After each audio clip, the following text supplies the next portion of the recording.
Our theme this month has been Life is Worth Living Well. And today's theme is one day at a time. Life is worth living well one day at a time. So here you are on planet Earth, a spiritual being having a human experience. How's that working for you?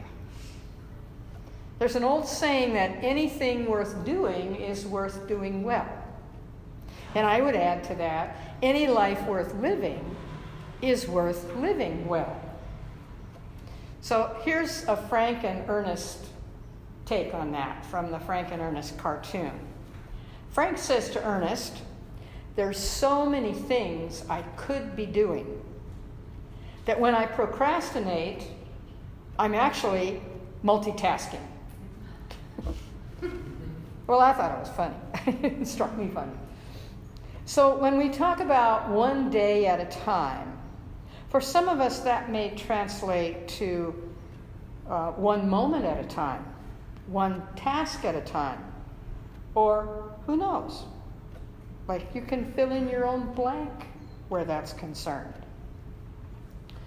In Eckhart Tolle's book, A New Earth, Awakening to Your Life's Purpose, which I'm sure many of you are familiar with, there's a chapter on finding who you truly are.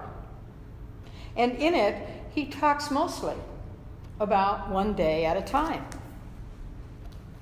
Tolle says time, per se, has been identified and defined as an endless succession of moments. Some good, some bad, his words. We would edit that statement to say some positive, some negative. Yet, when we look at that, there really is only one moment. Our entire lives unfold in this constant now, the now moment. The past is only energized when we remember it, and that means we move the thought about it into the present moment. Same with the future. Its only existence is when we anticipate it in the present moment. The paradox in this, that is, paradox meaning the contradictory statement that at first seems true. The paradox is that everything seems subject to time, yet everything happens in the now. And that's because we confuse the present moment with its content. This can really go deep into our thinking, but each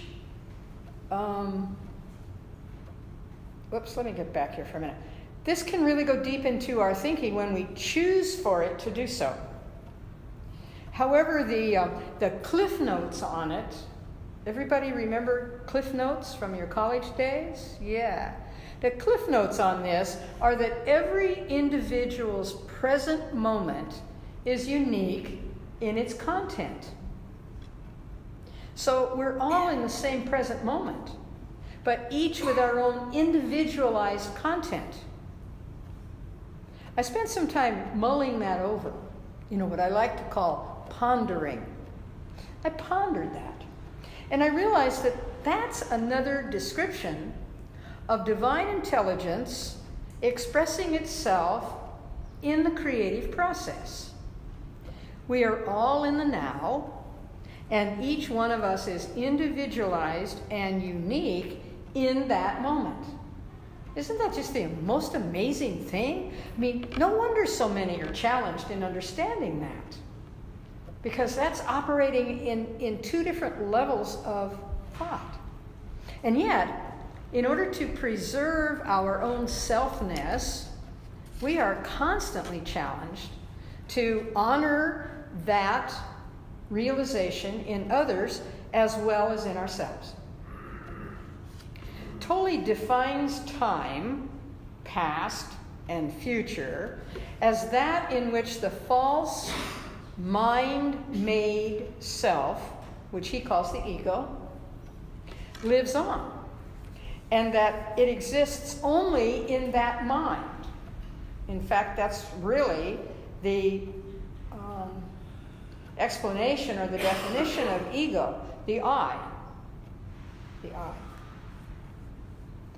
So this is really only the surface layer of reality.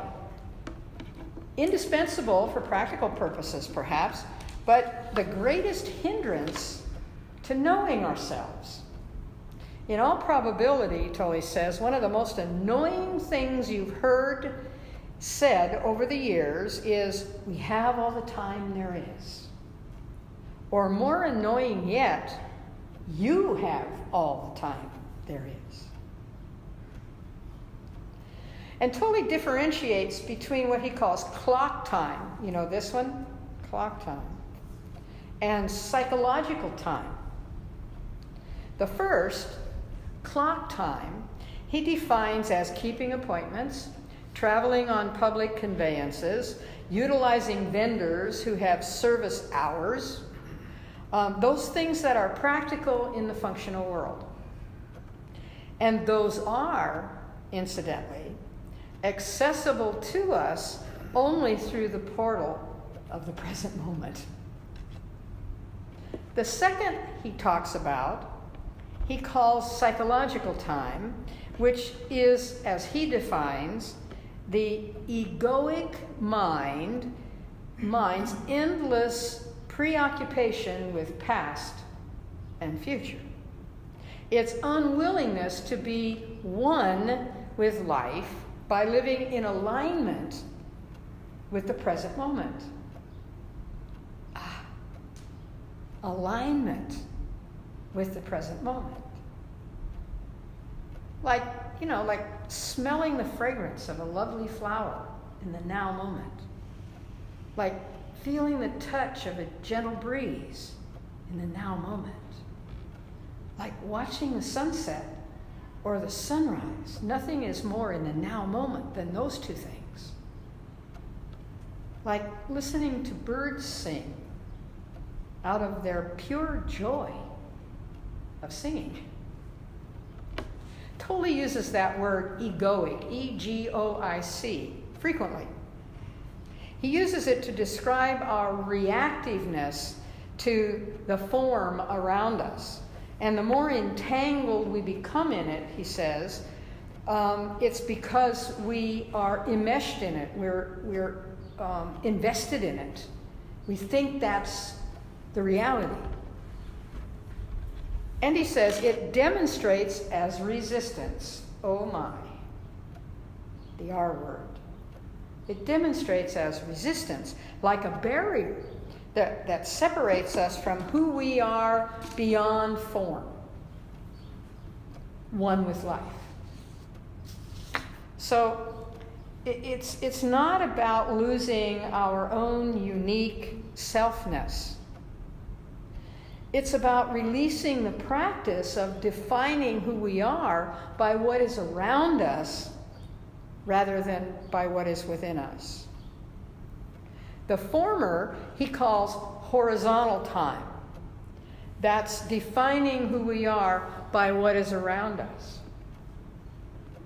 The latter he calls the vertical dimension of reality. And that's defining who we are by what's within us. So let's explore the concept of resistance. In the New World book, Tolle states that the key to the greatest power in the universe or within ourselves is non-resistance. Resistance makes the world and the things in it appear more real, more solid, more lasting, including our ego. Resistance creates a misperception, if you will, that form is where our survival is.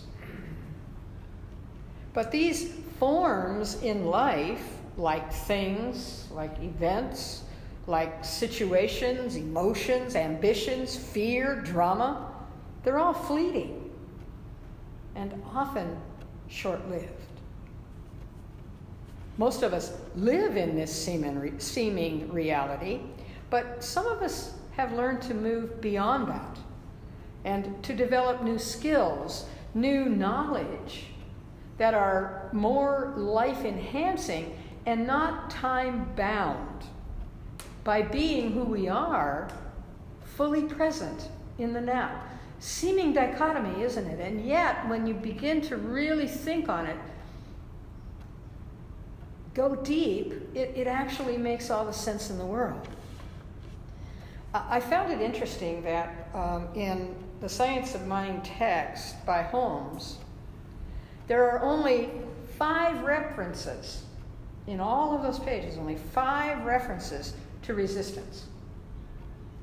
There's only 1 to non-resistance. And there's 25 references to response or responding. And I mention this because my belief, and that I think most of you share with me, is that most importantly, we phrase our thoughts, our words, and our actions in a positive expression. Here are Holmes' words on non-resistance in the glossary. He says, fighting any adverse condition only increases its power over us because we're making a reality out of it. Someone has said the language of resistance is pain, but the language of non-resistance finds the harmony of the universe and swings into its motion, going with the stream of power which nourishes and protects. Resistance, he says, is the offspring of fear and ignorance. Non-resistance is the offspring of love. So here's what we know. We know that this is happening when what we are doing is not necessarily or primarily a means to the end, but fulfilling in itself. When there is joy and aliveness in you as you're doing it. It's like positive self-expectancy is followed by positive results. So this is like a bellwether or a measuring stick to point out to you, am I in resistance or I am in non-resistance? You'll know when there's joy and aliveness in you by doing it. Not only when it shows up, but in the process of doing it as well. Positive self-expectancy. It's a great phrase. You know, that phrase was created by a guy who was a real promoter back in the 1970s. I won't even mention his name. But it came out of a lot of creative sales type pitches. And yet, it has an incredible meaning when we're talking about the growth and unfolding of our deepest capabilities. Positive self-expectancy. Of course I expect this to show up. Of course I expect to do this, to have this, to live this, to see this. Of course I do. And the results cannot be anything but positive when I am in that positive frame of mind. So, living one day at a time means releasing the belief that you are dependent upon what happens around you for your happiness. What's happening is the most unstable thing in the universe because it changes constantly. The deeper perfection is inherent in life itself. And that lies beyond what is happening or not happening. The joy of being, which is the only true being, cannot come to you. It emanates from you. The formless dimension within you, that consciousness itself, and thus one with who you truly are. So take life one day at a time. Live life one day at a time. Let the energy within you make that every one day worth living well. And so it is.